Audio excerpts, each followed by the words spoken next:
মনটার ভিতরে অনেক কষ্ট।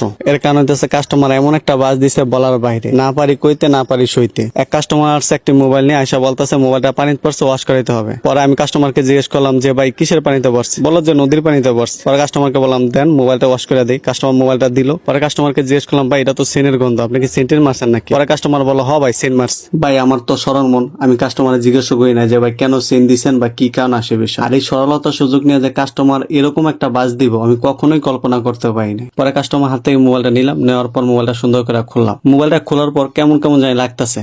তারপরও কাস্টমার কিছু জিজ্ঞেস করেনি। এর কারণ হচ্ছে কাস্টমার প্রথমে বলছে যেহেতু নদীর পানিতে পড়ছে কোনো সমস্যা নাই। তারপর মোবাইলটা ওয়াশ করলাম। ওয়াশ করার পর ফিটিং করে কাস্টমারকে বুঝিয়ে দিলাম। কাস্টমার যখন বিল দেবো তখন কাস্টমারকে জিজ্ঞেস করলাম যে ভাই এটা সত্যি কি পানিতে পড়ছিল?